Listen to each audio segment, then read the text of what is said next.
Estava próxima a Páscoa dos judeus e Jesus subiu a Jerusalém. No templo, encontrou os vendedores de bois, ovelhas e pombas e os cambistas que estavam aí sentados.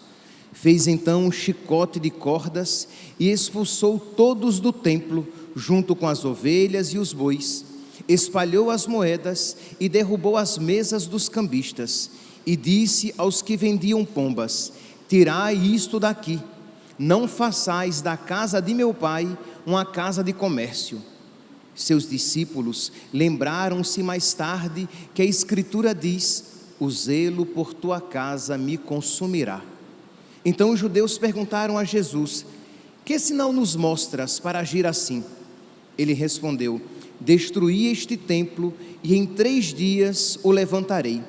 Os judeus disseram: 46 anos foram precisos para a construção deste santuário, e tu o levantarás em 3 dias? Mas Jesus estava falando do templo do seu corpo. Quando Jesus ressuscitou, os discípulos lembraram-se do que ele tinha dito e acreditaram na Escritura e na palavra dele. Jesus estava em Jerusalém durante a festa da Páscoa. Vendo os sinais que realizava, muitos creram no seu nome. Mas Jesus não lhes dava crédito, pois conhecia a todos e não precisava do testemunho de ninguém acerca do ser humano, porque ele conhecia o homem por dentro. Palavra da salvação. Glória a vós, Senhor.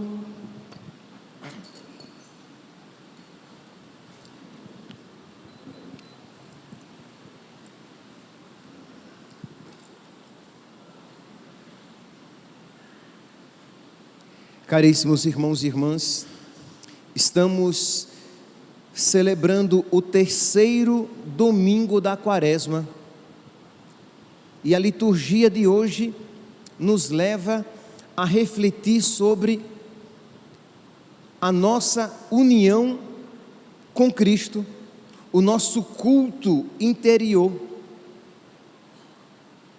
um amor verdadeiro, uma união com Cristo baseada no amor, na fidelidade, de modo que nós nos tornamos semelhantes àquele a quem prestamos culto, e não apenas uma união meramente ritualística, meramente exterior. Então, o Senhor, Ele deseja o nosso coração, o Senhor deseja o nosso amor, e não as formalidades que nós possamos a Ele oferecer com ritos meramente exteriores. Então vamos desenvolver este tema a partir das leituras que nos são propostas. Na primeira leitura, retirada do livro do Êxodo, nós vemos Deus que apresenta o decálogo, os 10 mandamentos ao seu povo. E nós podemos ver aqui, meus irmãos, que o decálogo, os 10 mandamentos, não são uma lei fria de Deus, uma imposição do alto, fruto de pura autoridade, senão até autoritarismo de Deus, que quer que nós assim façamos e hajamos, porque assim é a sua vontade. Não, Deus quer que nós tenhamos este procedimento, porque Ele nos ama e Ele nos quer perto dEle. Deus nos concede a sua lei, não porque esta seja simplesmente a sua vontade, mas porque a sua vontade é o melhor para nós. Porque, como nós respondemos no Salmo responsorial, porque a sua lei é perfeita. Nós ouvimos a primeira leitura e logo depois nós respondemos a primeira leitura, daí vem o nome Salmo responsorial, Salmo de resposta. E como é que nós respondemos à primeira leitura que apresenta os 10 mandamentos? Nós respondemos: a lei do Senhor Deus é perfeita, conforto para a alma. Isto é, a lei do Senhor Deus é boa. O que Deus pede de nós é bom. O inimigo, o mundo e a carne dizem: A lei de Deus é exigente. Os mandamentos de Deus são pesados. Mas aquele que é ensinado por Deus, aquele que é habitado por Deus, aquele que tem o Espírito como um amigo dentro de si, sabe que a lei do Senhor Deus é perfeita, que a lei do Senhor Deus é boa. Então, Deus diz aqui, Deus pronunciou estas palavras: eu sou o Senhor teu Deus que te tirou do Egito, da casa da escravidão. Isto é, depois que o povo de Deus, depois que Israel saiu do Egito, depois que Deus libertou Israel da casa da servidão material, social, porque Israel estava escravizado, oprimido, Deus agora quer libertar Israel mais profundamente, quer libertar Israel das suas paixões, dos seus pecados, e aí então Deus apresenta os seus mandamentos. Meus irmãos, repito, porque isso precisa ficar bem claro, existe uma tendência em nós de achar que o nosso Deus é um Deus voluntarioso. O que seria um Deus voluntarioso? É um Deus que é movido simplesmente pela sua vontade. Então, Ele, por pura vontade, nos apresenta esses 10 mandamentos, mas bem que Ele podia nos apresentar mandamentos diferentes, mandamentos mais fáceis, mandamentos mais agradáveis de serem obedecidos. Mas se Deus isso fizesse, Deus não seria bom, porque os seus mandamentos são expressão do seu amor por nós. Nós seremos mais felizes e nós desenvolveremos todas as nossas potencialidades se nós obedecermos a Deus. E não só nós desenvolveremos as nossas potencialidades, nós alcançaremos algo além das nossas potencialidades, que é a nossa divinização. Nós iremos para o céu. Deus será tudo em nós, de modo que nós poderemos dizer: eu sou do meu amado e o meu amado é meu. Então existe quando Deus nos criou, existe uma inteligência, isto é, quando Deus criou o homem, este homem que nós conhecemos, este ser humano que nós temos contato, este ser humano só será feliz se ele viver conforme esses mandamentos que Deus nos apresenta, conforme a sua vontade. Nós só seremos verdadeiramente felizes se nós vivermos na obediência à lei de Deus, porque a lei de Deus é perfeita. O pecado é sempre uma ilusão, porque a consequência do pecado é a morte. Eu vou dar aqui um exemplo, talvez fique mais fácil de ser compreendido, para que fique clara a ideia de que, se nós nos afastarmos dos mandamentos de Deus, nos resta a infelicidade neste mundo e a infelicidade eterna. Ora, olhemos aqui para estes candelabros aqui sobre o altar. Esses candelabros, eles têm essência, isto é, quem os criou, os pensou como eles deveriam ser usados. Estão de acordo? Isto é, o criador desses candelabros pensou que para que eles desempenhassem todas as suas funcionalidades, eles deveriam ser utilizados assim. Aí eu venho e digo: não, eu quero utilizá-los de cabeça para baixo. O candelabro é meu e eu faço com ele o que eu quiser. Ok, você pode até utilizar o candelabro, meu corpo, minhas regras. Você pode até utilizar o candelabro segundo a sua cabeça, mas vai dar errado. Eu ia dizer outra expressão, mas seria compreendida. Então, vai dar errado. Vai dar perda total. Vai dar errado. Por quê? Porque ele não foi criado para ser utilizado de cabeça para baixo. Quem o criou ou pensou para ser utilizado assim. Este microfone, no qual eu estou falando, ele tem essência. Eu não posso utilizá-lo ao meu bel prazer, como eu bem entender, porque quem o criou para que assim ele fosse utilizado. Ah não, mas eu quero utilizá-lo assim. Muito bem, não vai ter, ele não vai desempenhar as suas funcionalidades. É verdade, né? Vocês não me ouviram. Isto é, se eu quiser utilizá-lo de uma maneira diferente daquele que a criou, ele não desempenhará as suas funcionalidades, porque quem o criou, pensou, primeiramente, antes que ele tivesse existência, pensou na sua cabeça como ele deveria funcionar bem. Quando Deus criou o homem e a mulher, Deus pensou como o homem iria funcionar bem neste mundo e para o outro. E para que o homem funcionasse bem, Ele nos deu as suas leis e mandamentos. A lei do Senhor Deus é perfeita. Entende aqui, meus santos, agora? Isto é, querer estar à margem ou fugir da lei de Deus é uma revolta louca, é uma rebelião experimentada lá no jardim, quando o diabo, na figura da serpente, se apresentou aos nossos primeiros pais e disse: sereis como deuses, conhecedores do bem e do mal. Você vai dizer o que é o bem e o que é o mal. O caminho, diria a serpente, o caminho se faz caminhando. Não, meus santos, o caminho já nos precedeu a nós. Jesus, Ele é o caminho, a verdade e a vida.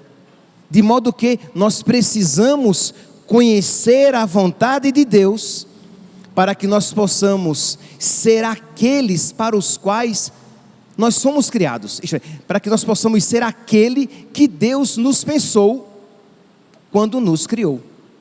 Então, conhecer e obedecer os mandamentos de Deus. Só que para que eu possa obedecer aos mandamentos de Deus, é necessário que eu conheça os mandamentos de Deus, e eu não vou pressupor que vocês conheçam do início ao fim os mandamentos de Deus. Isto é, vocês sabem, se vocês saíssem hoje aqui da missa e alguém pegasse você na lata e dissesse quantos e quais são os mandamentos de Deus, é claro, pelo amor de Deus, né? Com tantos filmes que já existiram, você dirá, são 10. Mas quais são? Em ordem, bonitinho, não venha no negócio bagunçado não. Quero em ordem, bonitinho. Quais são os 10 mandamentos da lei de Deus? É uma pergunta retórica. Ninguém levante a mão. Levante a mão. Quem sabe os 10 mandamentos direitinho, de cor? Ninguém levante. Entende? Para que cada um se pergunte, eu sei? Se eu me pusesse agora a escrever, primeiro mandamento, amar a Deus sobre todas as coisas. Segundo mandamento, não tomar seu santo nome em vão. Terceiro mandamento, guardar domingos e dias de preceito. Quarto mandamento, honrar pai e mãe. Quinto mandamento, não matar. Sexto mandamento, não pecar contra a castidade. Sétimo mandamento, não furtar. Oitavo mandamento, não levantar falso testemunho. Nono mandamento, não desejar a mulher do próximo. Décimo mandamento, não cobiçar as coisas alheias. Eu sei que todos vocês diriam direitinho, mas precisamos conhecer para que possamos obedecer. Precisamos conhecer para que possamos amar, porque ninguém ama o que não conhece. Ninguém ensina o que não conhece. Como é que os pais poderão ensinar aos filhos se sequer sabem os 10 mandamentos, muito menos discorrer sobre eles? Então é importante, meus santos, porque no conhecimento dos mandamentos de Deus, eu irei encontrar a verdadeira felicidade neste mundo e no outro, porque Deus me criou para que, obedecendo aos seus mandamentos, eu encontrasse a verdadeira felicidade. O problema, repito, é que o diabo, o mundo e a carne me dizem o quê? Os mandamentos de Deus são exagerados. Os mandamentos de Deus são exigentes demais. Os mandamentos de Deus não são tão verdadeiros assim. Bem que poderia ser diferente. Mas só conhecendo a verdade, nós seremos verdadeiramente livres para amar a Deus e ser felizes neste mundo. Então, meus irmãos, um exercício, uma prática quaresmal poderia ser também estudar a nossa fé, os rudimentos da nossa fé, as coisas básicas da nossa fé e conhecer aprofundando um pouquinho. Então, quando nós dizemos amar a Deus sobre todas as coisas, se vocês pegarem o texto bíblico, vocês vão ver que o texto do Êxodo vai discorrer, dizendo: não terás outros deuses diante de mim, não farás para ti imagem esculpida, nem figura alguma do que existe em cima, nos céus, ou embaixo na terra, ou do que existe nas águas, debaixo da terra. Por quê? Porque eram os deuses adorados então. Eram os deuses adorados na época. Mas quais são os deuses adorados hoje? O que é que hoje me afasta de Deus? Me afasta da sua palavra? Será que não existem coisas que têm me afastado de Deus? Será que não existem realidades a quem eu estou dando mais valor do que o próprio Deus? Se isto tem tido mais relevância na sua vida, isso tem sido o seu Deus. Então pode ser o seu emprego, pode ser o desejo, que todos os outros mandamentos serão um desdobramento deste primeiro. Então pode ser o seu emprego, o dinheiro, o desejo de saúde, de beleza, de afeto, de prazer. E para você ter dinheiro, ter afeto, ter prazer, ter saúde, ter beleza, tudo isso, coisas boas, tá? Não há nenhum problema de você ter um bom emprego, ter o dinheiro necessário para as suas necessidades. Não há nenhum mal de você ter saúde, não há nenhum mal de você ter beleza, não há nenhum mal de você ter afetos, relacionamentos que satisfaçam o seu coração. Mas o problema é quando essas coisas estão tão hipertrofiadas que elas ocupam o primeiro lugar, quando em primeiro lugar deve estar a Deus, amar a Deus acima de todas as coisas. Quantas pessoas a gente vê que, por exemplo, por causa do trabalho, elas se desgastam e se matam, mas não são capazes do mínimo esforço para observar, por exemplo, a missa dominical. Existem muitos casos. Quantas pessoas que por causa de um afeto desregrado, abandonam Deus, a sua lei, o estado de graça. Então, amar a Deus sobre todas as coisas. E repito, todos os outros mandamentos serão um desdobramento desse. Então, não tomar o santo nome de Deus em vão, o respeito a Deus, o temor, o amor reverencial a Deus, a fidelidade às promessas feitas a Deus. Se eu invoquei o nome de Deus, se eu fiz uma promessa a Deus, eu farei com responsabilidade, com amor, com zelo, com respeito, com reverência, com temor. Um temor não de medo, mas um temor reverencial. Isto é, o medo não de Deus, mas de perder a amizade com Deus. É bem diferente. Guardar domingos e dias de preceito. Imagine que saiu uma pesquisa que mostrava que os brasileiros, apenas 8% dos católicos vão à missa. Vocês podem imaginar o que é isso? Apenas 8% dos católicos vão à missa. Isto é, o que é que existe de tão importante para os brasileiros faltarem à missa com tanta frequência?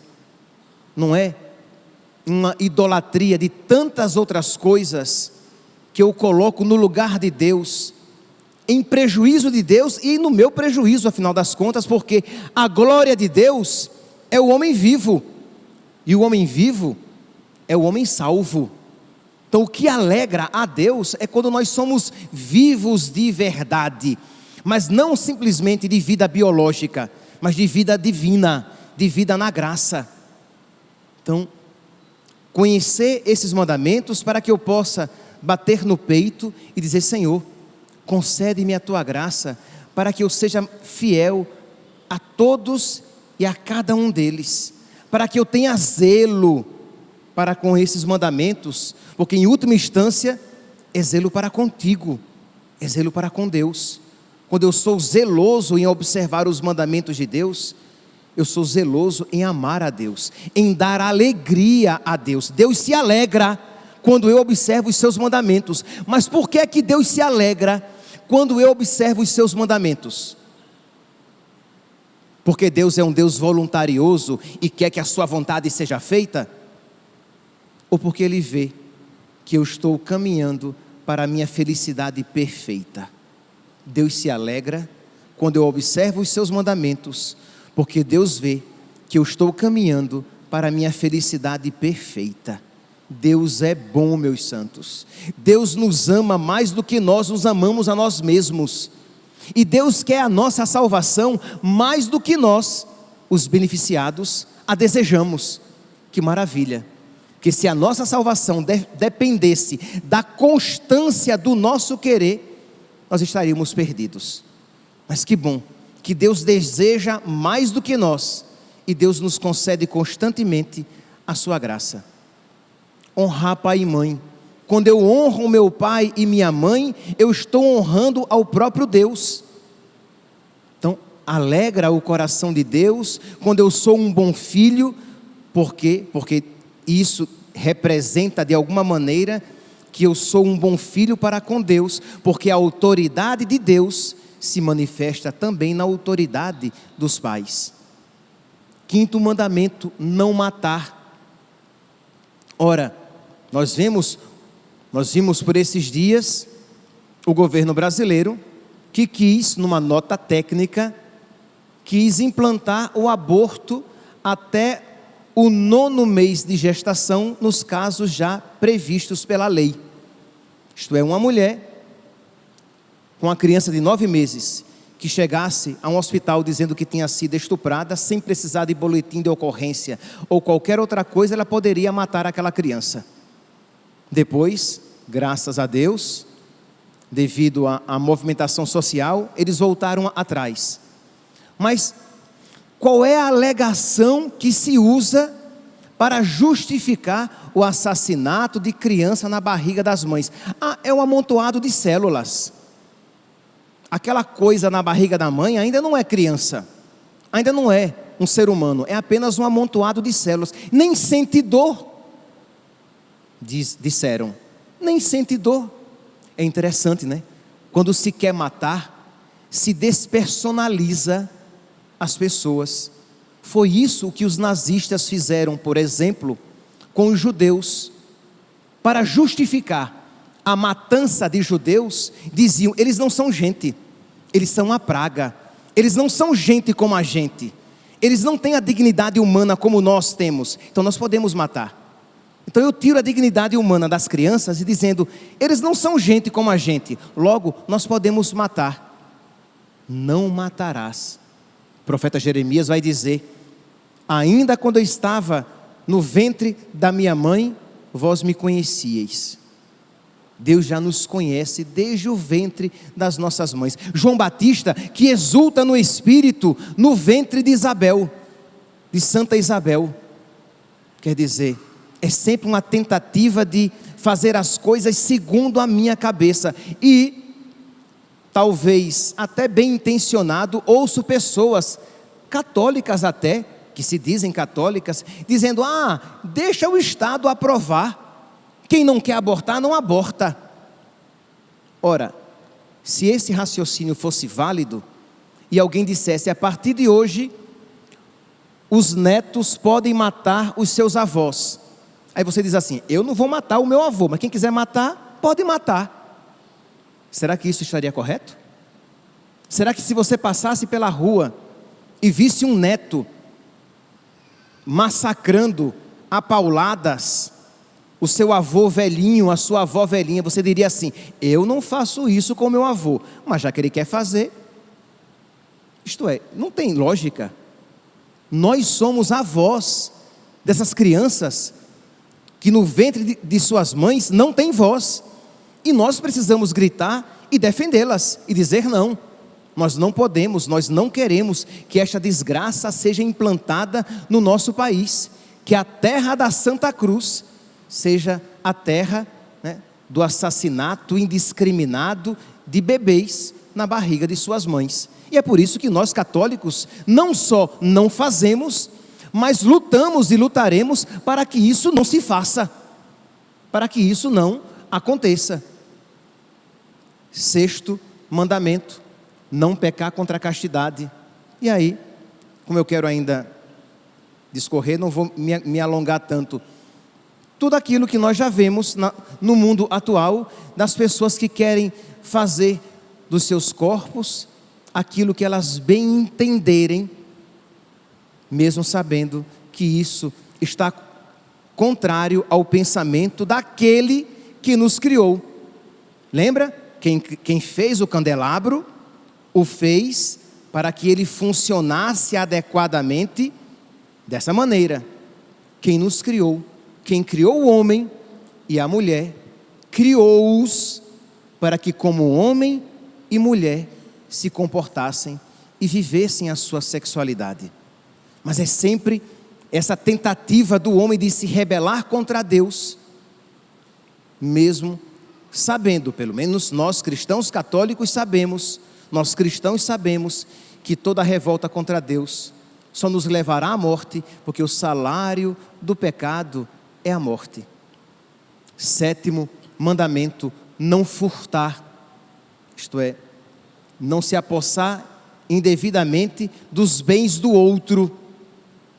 Oitavo mandamento: não levantar falso testemunho, isto é, toda calúnia, toda maledicência, quando você diz algo, mesmo que verdadeiro, mas movido por pura maldade, você tem prazer de falar mal do irmão. Repito, mesmo que aquilo que você diga seja verdadeiro, mas a sua motivação é má, é uma maledicência, você diz movido por maldade. O falso testemunho, né, quando você diz uma mentira com o intuito de prejudicar alguém, e tudo isso é contrário à nossa dignidade de filhos de Deus, porque nós fomos criados à imagem e semelhança de Jesus, que haveria de se encarnar. E Jesus é verdadeiro, Ele é o caminho, Ele é a verdade e a vida. Quando o Pai pensou em nos criar, o Pai pensou no seu Filho, que iria se encarnar, e nos criou à imagem e semelhança do seu Filho, que um dia se encarnaria. E o seu Filho, repito, é verdadeiro.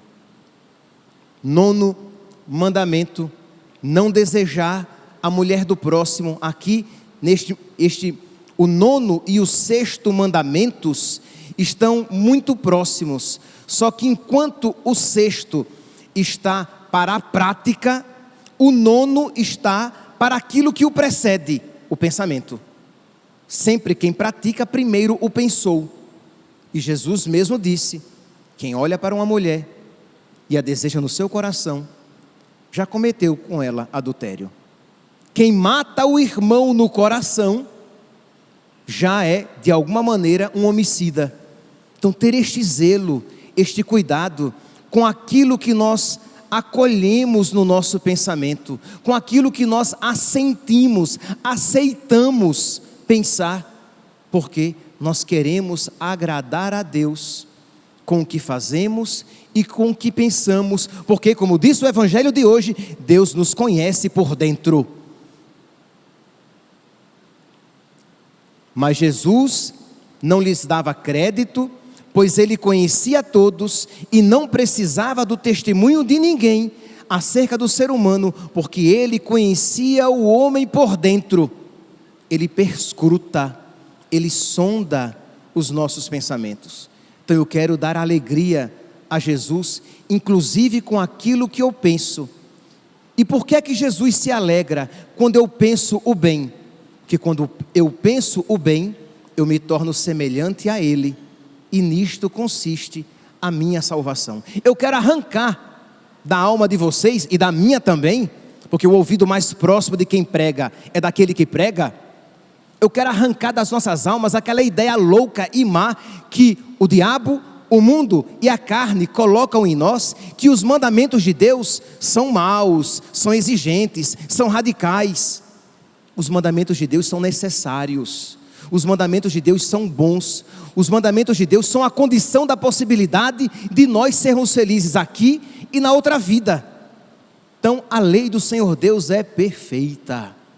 Foi assim que nós respondemos a Deus no Salmo responsorial. Então sempre que surgir no seu coração alguma rebeldia contra a vontade de Deus, que você, fortalecido pelo Espírito Santo, que você diga: a lei do Senhor Deus é perfeita. Ajuda-me, Senhor, a amar cada vez mais a tua vontade, porque a tua vontade é para o meu bem, porque ninguém me ama mais do que tu me amas. E nós não podemos ter dúvidas disso quando olhamos para a cruz, quando refletimos sobre a paixão. Estamos agora na quaresma, e uma das práticas da quaresma, uma das práticas comuns da quaresma, é a via sacra, de um modo particular, às sextas-feiras. E não há como rezar a via sacra, meditar as estações da via sacra, e não ver o amor de Deus ali, encarnado. Tudo aquilo Ele sofreu para nos salvar. E Ele poderia ter nos salvado sem ter aquilo sofrido, mas quis aquilo sofrer para não nos deixar dúvidas do seu amor por nós. Ele poderia nos salvar assim. Ele é Deus, mas para que nós não duvidássemos do seu amor, Ele nos amou, e nos amou até o fim, de morte de cruz. Então pedir a nosso Senhor que tire do nosso coração toda a rebeldia que nos leva à desobediência, para que haja amor, reconhecimento do seu amor, e por amor nós queiramos estar unidos a Ele, não simplesmente por ritos exteriores, mas pela obediência, pela fidelidade, pela nossa alma, pelo nosso coração.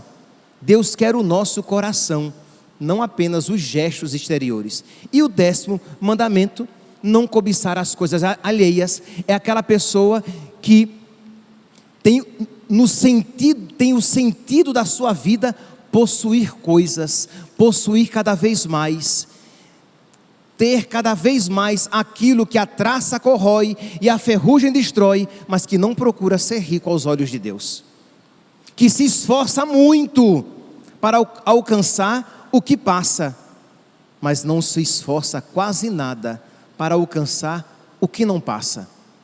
Este é um idólatra, mesmo que não se diga tal, mas quando ele empenha o melhor e o maior de si nas coisas passageiras, em detrimento, em desprezo às coisas que não passam, ele está colocando em primeiro lugar na sua vida as coisas passageiras. Quando Jesus diz: esforçai-vos por aquele alimento que não passa, esforçai-vos por Jesus na Eucaristia. E é exatamente isso, se nós observarmos então os mandamentos de Deus, este templo de Deus, que é o nosso corpo, estará preparado para acolhê-lo. Quando Jesus entra no templo de Jerusalém e ele expulsa os vendilhões, ele os expulsa por quê? Porque vocês estão fazendo da casa do meu pai uma casa de comércio, ou em outras traduções, um covil de ladrões. Destruí este templo e eu o reconstruirei em 3 dias. E diz a palavra, ele se referia ao templo do seu corpo. Então é verdade que existe uma referência ao templo material, que deve ser tratado com zelo, com respeito, com decoro. Então a casa de Deus, o templo de pedra, deve ser um lugar de espiritualidade, de amor. A nossa postura aqui deve ser uma postura digna, com as nossas roupas, com as nossas palavras, com os nossos cânticos, com o nosso culto a Deus. Devemos fazer um culto a Deus em espírito e verdade, isto é, colocando o nosso coração, e não de uma maneira meramente exterior. Mas também devemos nos lembrar de que, assim como Jesus se referia ao seu corpo, esta passagem também se refere ao nosso corpo, à nossa alma, que é templo de Deus. Quando eu então observo os mandamentos de Deus, eu expulso os vendilhões da minha alma, eu expulso aquilo que não agrada a Deus do meu coração, para que Deus habite neste templo, no meu coração, como um amigo. E é esta a finalidade da nossa quaresma. De modo que, meus irmãos, como está o templo do nosso coração? Quais são os pensamentos que você tem nutrido no seu coração? Quais são os sentimentos que você tem nutrido no seu coração? São, segundo São Paulo, Filipenses, capítulo 2, versículo 5, são os mesmos sentimentos de Cristo? Ou são sentimentos de ódio, vingança, inveja, maldade, rancor, luxúria, perversidade, desobediência, indiferença a Deus? Como está o seu coração? Será que o seu coração está todo, será que o templo, o seu templo, está todo bagunçado, todo sujo, todo desarrumado? Pois bem, meus santos, apresente o seu coração a Jesus no confessionário. Confesse-se. Meus irmãos, graças a Deus, e isso, vocês que acompanham pelas redes sociais, e até algumas pessoas aqui, se vocês conhecem outros lugares, vocês veem que por vários motivos, talvez o mais evidente, por falta de padres, mas não apenas, nós nem sempre temos nas igrejas um padre celebrando e um padre confessando. Nós temos esta graça aqui. E a pergunta é: vocês, paroquianos do Cristo Rei, vocês estão bebendo desta fonte? Vocês estão se lavando nesta água? Vocês estão purificando o seu templo para receber Jesus dignamente? Ou vocês estão com o templo todo desarrumado, desarranjado, se aproximando ofensivamente de Jesus na Eucaristia? Porque quem comunga em pecado mortal ofende a Deus. Mas também ofende a Deus quem está em pecado mortal e poderia se confessar, mas não se confessa. Ofende a Deus quem está em pecado mortal, percebe que não tem forças, não tem vontade de se libertar dos seus pecados e não pede a graça. Então você pode dizer: padre, eu estou muito amarrado aos meus pecados, vícios, eu não tenho forças. Peça a Deus, diga: Senhor, me ajude, dá-me, Senhor, a inteligência espiritual que os católicos têm, para que eu veja a maravilha do sacramento da confissão, e dá-me forças para buscá-lo, para buscar este sacramento, porque eu tenho certeza, aí a desculpa não é a fila é grande, é verdade, vai até 11, 11h30, meio-dia, Deus sabe, crê em Deus Pai, a fila é grande, mas eu tenho certeza de que se vocês ganhassem ali dentro 100 mil reais, com fila grande vocês ficariam. Ficaria ou não ficaria? Ficaria, eu sei que você ficaria, só que você valoriza mais 100 mil reais do que o estado de graça que lhe assegura a salvação, porque você é temerário, você está pressupondo que você viverá muitos anos, mas quem garante que você terá além do dia de hoje? Santa Teresinha dizia: eu só tenho hoje para amar a Deus, ontem já passou, amanhã eu não sei se me será dado, eu tenho apenas hoje. Então hoje é o tempo favorável, hoje é o dia da salvação. Está precisando se confessar? Confesse-se. Está precisando purificar o seu templo interior? Purifique. está precisando suplicar a Deus a graça de ter coragem para se confessar e romper com seus pecados, peça que Deus dá. Porque se os vossos pais, que são maus, sabem dar coisas boas, diz a palavra, muito mais o Pai do céu, Ele dará o Espírito Santo àquele que o pedir. Peçamos, mas peçamos com humildade, peçamos com perseverança, peçamos com confiança de que Ele é bom, de que Ele nos ama mais do que nós nos amamos a nós mesmos, e de que Ele quer nos dar a graça da nossa conversão, da nossa salvação, porque Deus quer que todos os homens se salvem e cheguem ao conhecimento da verdade. Que nós hoje então, meus irmãos, primeira coisa, aprendamos de cor os mandamentos. Que nós não apenas aprendamos os 10 mandamentos, mas os conheçamos mais profundamente. Que nós não apenas os conheçamos mais profundamente, que nós os apliquemos na nossa vida, para que o nosso templo interior esteja purificado e Jesus nele possa habitar como amigo da nossa alma. Louvado seja nosso Senhor Jesus Cristo, para sempre seja louvado. De pé, proclamemos a nossa fé. Creio em Deus Pai.